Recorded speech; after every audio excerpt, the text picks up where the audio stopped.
Sylhet MAG Osmani medical college হাসপাতালে স্থাপিত হচ্ছে ডিএনএ ল্যাব। ঢাকার বাইরে এই প্রথম বিভাগীয় শহরে ল্যাব স্থাপনের উদ্যোগ নেয় খুশি স্থানীয়রা। শীঘ্রই ল্যাব স্থাপনের কার্যক্রম শুরু হচ্ছে বলে জানিয়েছেন হাসপাতাল কর্তৃপক্ষ।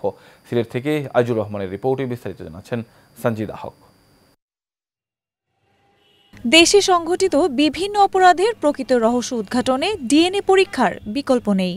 অপরাধী শনাক্তকরণ, পিতৃত্ব মাতৃত্ব নির্ধারণ, অজ্ঞাত মরদেহের পরিচয় নিশ্চিতে প্রয়োজন হয় ডিএনএ পরীক্ষার।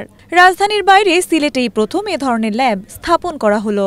যখনই কোনো মৃত ব্যক্তি কোনো কেউ মারা যান, তখন যখন এটা নিয়ে মামলা হয়, তখন যখন পারিপার্শ্বিক কোনো ধরনের কোনো আমরা কোনো পাই না, সাক্ষী পাই না, তখন কিন্তু ফাইনালি আমাদেরকে ডিএনএ রিপোর্টের উপর নির্ভর করতে হয়। এবং পুরো বাংলাদেশ থেকে যখন এই বিষয়গুলো ঢাকায় যায়, তখন 2 থেকে 3 বছরও একটা রিপোর্ট পেতে লেগে। ডিএনএ ল্যাব স্থাপন করায় অপরাধ তদন্তের গতি বাড়াবে বলে প্রত্যাশা সংশ্লিষ্টদের। এখানে একটা DNA profile, DNA screening laboratory ছিল, যেখানে শুধু স্যাম্পল কালেক্ট করা হয় এবং সেন্ড করা হয় ঢাকায়। বর্তমানে যেটা হলো প্রোফাইলিং ল্যাব যদি হয়ে যায়, তাহলে সিলেটের যত ধরনের অপরাধ ডিএনএ রিলেটেড সেই জিনিসগুলা খুবই সহজে নির্ণয় করা যাবে।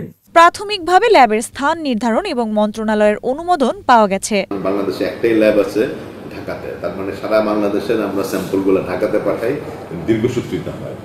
সিলেটবাসীর জন্য ভালো খবর যে আমরা এখানে আমাদেরকে জিজ্ঞেস করা হয়েছিল যে আমরা একটা ল্যাব নিতে পারবো কিনা, এখানে জায়গা সংকুলনের ব্যাপার আছে।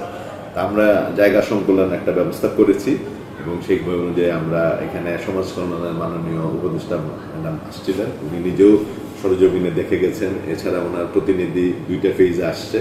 এখন অপেক্ষা ল্যাবের কার্যক্রম শুরু হওয়ার, যা সিলেট সহ দেশের উত্তর পূর্বাঞ্চলের মানুষের জন্য নতুন দিগন্ত উন্মোচন করবে।